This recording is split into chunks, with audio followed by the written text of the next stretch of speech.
Baik, selanjutnya kita membahas kebutuhan gizi bagi atlet, dimulai dari kebutuhan energi. Ada beberapa faktor yang perlu dipertimbangkan dalam menentukan kebutuhan energi atlet. Yang pertama, resting metabolic rate. Yang kedua, specific dynamic action atau SDA atau thermal effect of food.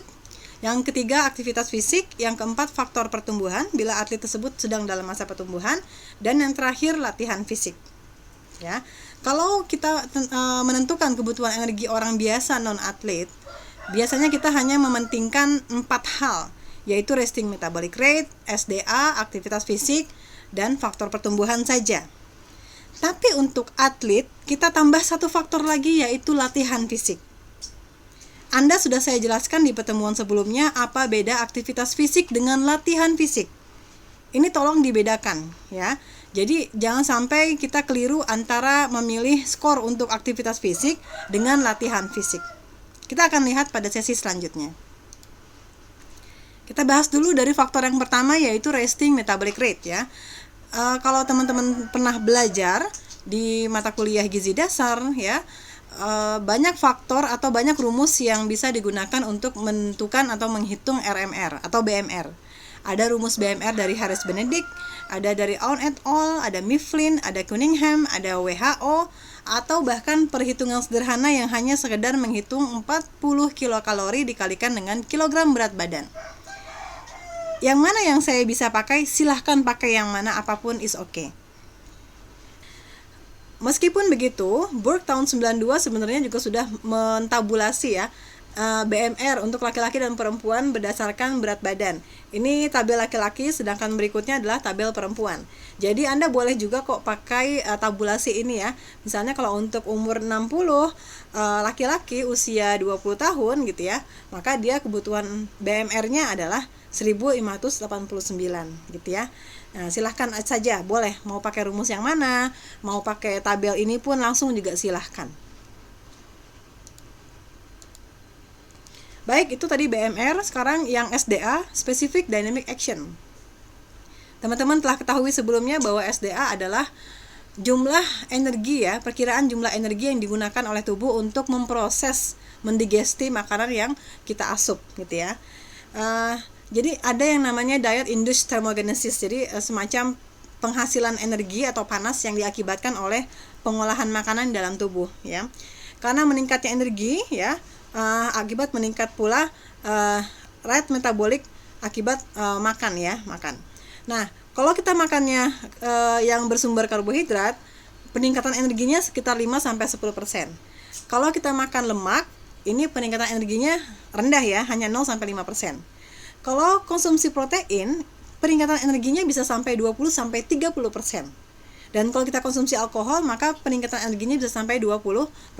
Nah, jadi kalau kita makanannya gizi seimbang, kalau semuanya dimakan, karbohidrat ada, protein ada, lemak ada gitu ya, maka kita rata-rata saja kita ambil SDA itu 10% dari resting metabolic rate. Kalau kita punya klien ya, yang makanannya itu cuma protein saja, diet keto misalnya ya, mungkin dia SDA-nya bukan 10%, tapi antara 20-30%. Begitu ya, jadi memang ini disesuaikan. Tapi tetap kita akan persuasi orang-orang supaya menggunakan diet yang seimbang. Ya. Berikutnya, energi untuk pertumbuhan. Nah, ini dalam bentuk kalori per hari ya. Laki-laki dan perempuan tergantung umurnya ada beda tambahan energi ya. Kalau umur 10-14 tahun, kita tambahkan 2 kalori per kilogram berat badan. Bagi umur 15 tahun, tambahkan 1 kalori per kilogram berat badan. Umur 16-18 tahun, tambahkan setengah kalori per kilogram berat badan. Ya, ada catatan di sini, energi untuk faktor pertumbuhan hanya untuk atlet usia di bawah sama dengan 18 tahun. Energi untuk faktor pertumbuhan dapat diletakkan sebelum Anda kalikan dengan aktivitas fisik. Jadi Anda tambahkan dulu BMR, ya, ditambah 10% dari BMR yang merupakan SDA tadi ya. BMR tambah SDA tambah dulu ya dengan faktor pertumbuhan, baru nanti dikali dengan aktivitas fisik ya. Karena energi yang digunakan untuk aktivitas fisik pada kelompok yang sedang bertumbuh akan lebih besar. Nah, setelah kita bahas faktor pertumbuhan, selanjutnya kita bahas aktivitas fisik. Di sini ada tabel yang menunjukkan level aktivitas fisik ya. Ada mulai dari bed rest, kemudian sampai very heavy ya. Bed rest berarti adalah level aktivitas bagi mereka yang betul-betul hanya di tempat tidur, orang yang sakit, stroke ya, yang benar-benar hanya di tempat tidur. Maka nilai aktivitas fisiknya untuk perempuan biasanya 1,2 rata-ratanya ya, laki-laki 1,2 ya. Anda bisa memperkirakan lah ya, Anda perkirakan saja. Kalau very sedentary, contohnya siapa yang very sedentary? Ya orang yang bermalas-malasan, hanya di depan TV seharian ya, 80% aktivitasnya hanya duduk.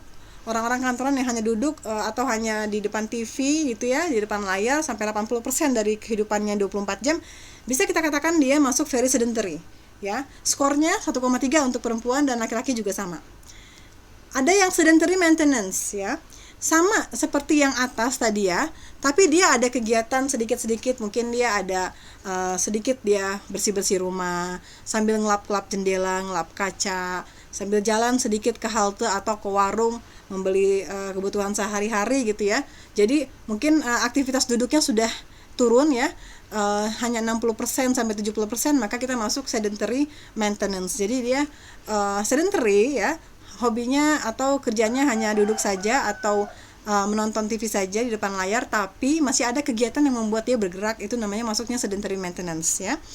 Kemudian light. Nah, kalau light itu sudah masuk bukan lagi sedentary ya, tidak lagi bermalas-malasan dia, tapi sudah beraktivitas, tapi aktivitas yang light. Siapa dia? Contohnya seperti orang tua yang di rumah, ibu rumah tangga yang mungkin pekerjaannya dibantu oleh pembantu. Nah, itu masuknya light. Jadi dia mungkin hanya mengurus tanaman sambil ngelap-ngelap kaca, nyuci dengan mesin cuci gitu ya, nyapu bersih-bersih sedapatnya gitu ya. Itu masuknya kategori light, ringan. Skornya 1,5. Atau mahasiswa yang sambil mengerjakan tugas, sambil dia mungkin mengurus kosannya gitu ya, seadanya, itu masuk light. Kalau light moderate, nah light moderate ini sudah masuk kategori yang hampir menuju sedang. Ini contohnya seperti ibu rumah tangga yang pekerjaannya juga sudah mulai meningkat, ada sambil ngurus anak, berjalan ke pasar cukup menengah jaraknya gitu ya, atau mungkin mahasiswa yang jarak kampus dengan kosannya dekat, kemudian kelasnya juga di lantai 1, tidak perlu naik tangga misalnya, itu light moderate. Yang moderate ini mungkin hampir sebagian besar kita pada saat kita mengalami kondisi luring non pandemi ya. Sebelum kita pandemi kita kan jalan ke kampusnya itu kita ke tempat penghentian bus, naik bus, kemudian naik kereta gitu ya, jalan sampai kampus harus naik tangga lagi gitu ya. Itu namanya sudah tingkatnya moderate. Di kampus juga bukan cuma sebagai mahasiswa yang kupu-kupu gitu ya, kuliah pulang, tapi juga ada kegiatan lain seperti BEM segala macam ya, ada aktivitas lain di luar kampus, itu sudah masuk ke dalam keadaan moderate ya. Atau misalnya mahasiswa yang sambilan ada kerjaan di luar kampus, itu masuk kategori moderate ya. Atau ibu rumah tangga yang pekerjaannya cukup berat, yang nyucinya juga pakai tangan, itu bisa masuk ada kategori moderate ya. Kemudian heavy. Nah, heavy ini kerjaan berat, jelas ini adalah kerjaan-kerjaan yang memang para tukang ya, tukang bangunan, kemudian kerjaan siapa lagi tuh ya, pokoknya yang memang mengangkat beban berat, kemudian mendorong segala, menarik ya. Jadi ada keringat yang lebih banyak yang dikeluarkan pada orang-orang yang kerjanya heavy ya. Very very heavy. Nah, ini juga kategori pekerjaan yang lebih berat lagi ya. Mungkin kalau heavy ini tukang bangunan, yang tukang kayu ya. Ini kalau very heavy ini yang tukang batunya gitu, yang lebih berat lagi. Tapi Anda harus hati-hati. Jangan mentang-mentang atlet kemudian Anda masukkan physical activity-nya itu very heavy. Karena nggak mesti begitu. Atlet itu kalau dia masuk ke dalam mau menjelang pertandingan, biasanya aktivitas fisik mereka cuma duduk santai-santai ya di depan TV. Yang tinggi itu adalah level latihan fisiknya, bukan aktivitas fisiknya. Jadi hati-hati ya. Anda harus betul-betul membaca skenario. Nanti kalau ada skenario atau kasus atau soal, Anda betul-betul baca level aktivitas fisiknya ada di level mana. Nanti akan saya berikan skenario dengan ulasan yang jelas sehingga Anda bisa menentukan. Ya, oke. Ini juga tabel yang sama, lebih ringkas lagi. Intinya sama ya. Anda kalau tadi pakai istilah bed rest, very sedentary, kalau ini pakai istilah istirahat, kerja ringan, sedang ya, intinya sama aja. Anda boleh pakai yang manapun ya. Nah, oke, kita sudah belajar apa itu RMR atau BMR, apa itu SDA, apa itu faktor pertumbuhan, dan apa itu aktivitas fisik. Maka saya simpulkan bagaimana cara menghitungnya. Kita hitung dulu BMR, kemudian ditambah dengan SDA. Tadi SDA adalah 10% dari BMR ya, kalau dia makan gizi seimbang ya.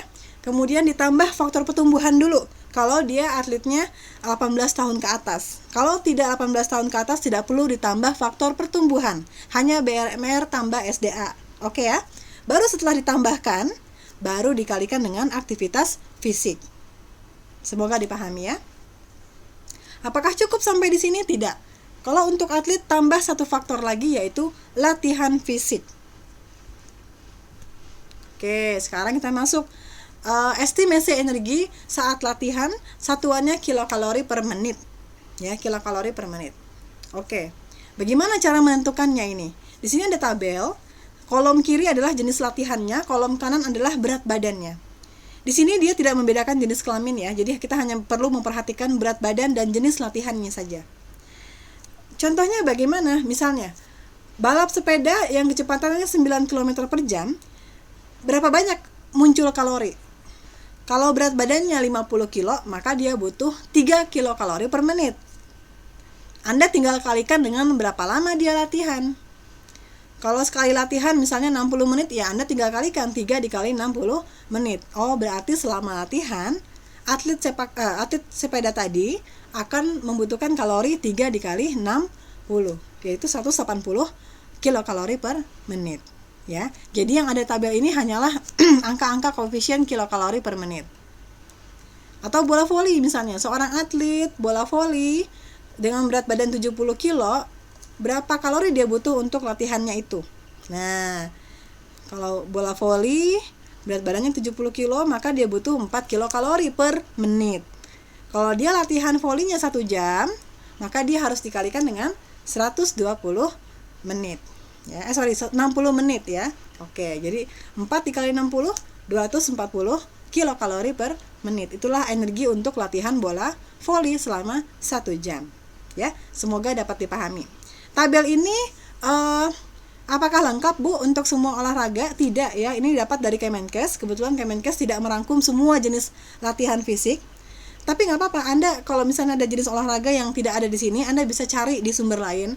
Di internet banyak sekali, Anda bisa cari, sumbernya juga terpercaya. Tapi kalaupun nggak ketemu sama sekali, tapi Anda bisa mencari ke olahraga yang mirip dengan olahraga yang Anda teliti.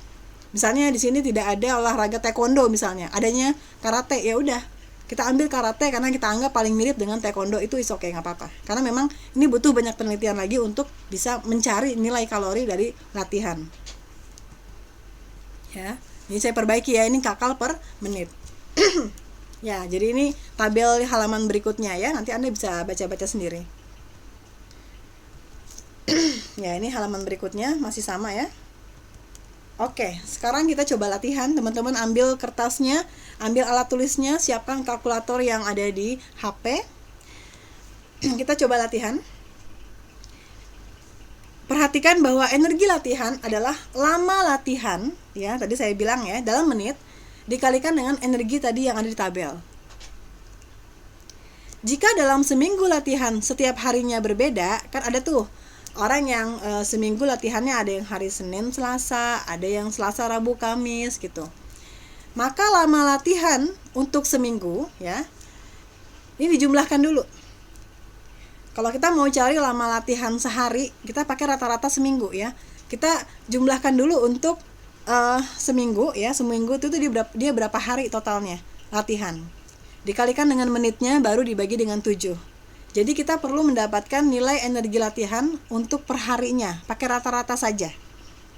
Misalnya gini ya, ada atlet bola voli, hari Senin dia latihan 1 jam, hari Rabu dia latihan 2 jam, hari Kamis dia latihan setengah jam gitu ya. Kita sebagai ahli gizi bingung nentuinnya, jadi dia berapa jam sebenarnya. Kita pakai seminggu dulu, kemudian dibagi 7 ya. Jadi yang hari Senin itu berapa jam, hari Rabu berapa jam, hari Kamis berapa jam, dihitung ya, dikalikan dengan jumlah menitnya, dikalikan ke kilokalorinya yang ada di tabel, baru dibagi dengan 7.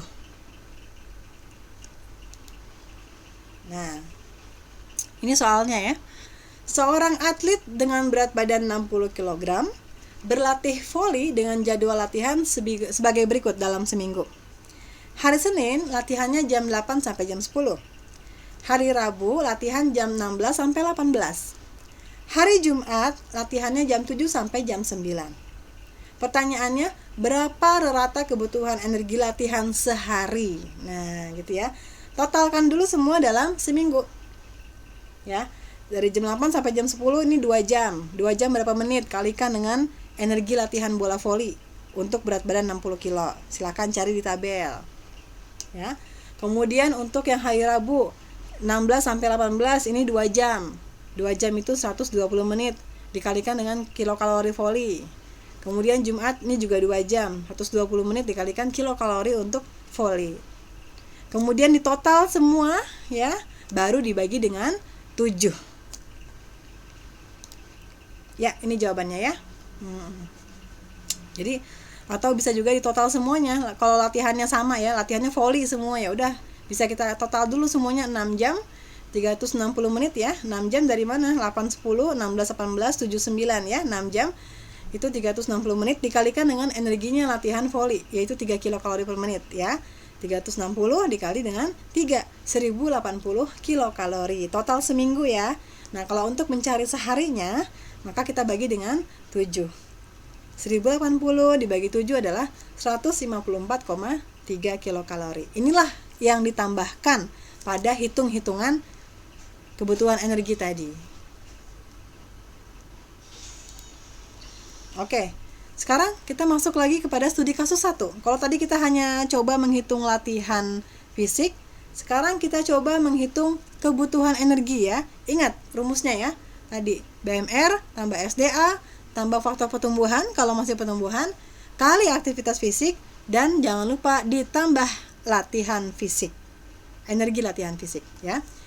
Oke, Tuan A, atlet rekreasional bola basket, laki-laki, usia 19 tahun, berat badan 60 kg, berlatih 5 kali seminggu.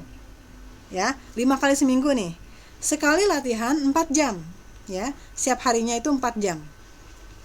Dan aktivitas fisik dia sehari-hari sebagai mahasiswa tingkat akhir yang 80% aktivitasnya hanya duduk di depan laptop. Nah, Anda bisa tentukan skor aktivitas fisiknya sendiri. Silakan Anda pertimbangkan, ya. Oke, sekarang Anda hitung kebutuhan energinya. Silakan. Rumus BMR-nya boleh pakai rumus manapun, boleh pakai tabel Borg, silakan. SDA-nya 10% dari BMR. Nah, kalau 19 tahun tidak perlu pakai faktor pertumbuhan ya.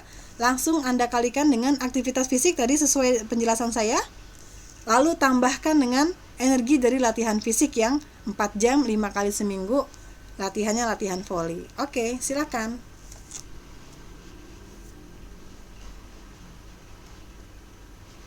Anda bisa pause dulu video ini, nanti baru kita masuk ya. Pause ya. Kemudian kita lanjut. Oke, setelah mendapatkan hasilnya, kita akan lanjut pada slide berikutnya untuk mendapatkan jawaban. Ya, kita hitung BMR dulu. BMR tadi ini kebetulan pakai rumus Harris Benedict ya. 15,3 dikali berat badannya ditambah 679 diperoleh BMR-nya 1597. Bagi Anda yang pakai tabel Borg silahkan dicocokkan kira-kira jauh beda atau tidak. Kalau tidak jauh beda silahkan dipakai, nggak apa-apa. SDA-nya 10% dari BMR, berarti 10% dari 1597, yaitu 159,7. Kemudian jangan lupa tambahkan BMR dengan SDA, ya. Kemudian dikalikan dengan faktor aktivitas. Tadi yang saya katakan dia moderate. Moderate-nya 80% di depan TV. Angkanya berapa gitu ya. Oke. Ini angkanya 1,7. Kalau mahasiswa tadi adalah mahasiswa yang masih naik turun tangga di di kampusnya gitu ya, masih sedikit sibuk, itu kita boleh 1,7. Tapi kalau di bawah itu kita bisa pakai yang bawahnya ya, 1,3 misalnya ya. Oke. Ya, ini dikalikan kemudian hasilnya 2986,39 kilokalori ya. Jadi ini baru BMR tambah SDA kali aktivitas fisik. Kalau orang biasa cukup di sini, tapi kalau atlet yang ada jadwal latihan harus ditambahkan dengan energi expenditure olahraganya. Tadi latihannya 5 hari, sekali latihannya itu ada 4 jam. Nah, energi untuk bola voli dengan berat badan 60 kilo adalah 8 kilokalori. Tinggal kita kalikan saja semuanya, dibagi 7 hari, maka energi latihannya sehari adalah 1371 kilokalori. Tinggal kita tambahkan dengan yang tadi tuh, yang 2986,39. Berapa? Totalnya adalah 4357,39 kilokalori. Tinggi ya Bu? Betul, memang tinggi. Kalau atlet yang sifatnya banyak kegiatan, kemudian dia sendiri berat badannya 60, dan dia sangat aktif latihannya 5 kali seminggu, maka pasti dia butuh energi hariannya sangat tinggi, mendekati 5.000. Dan ini normal teman-teman.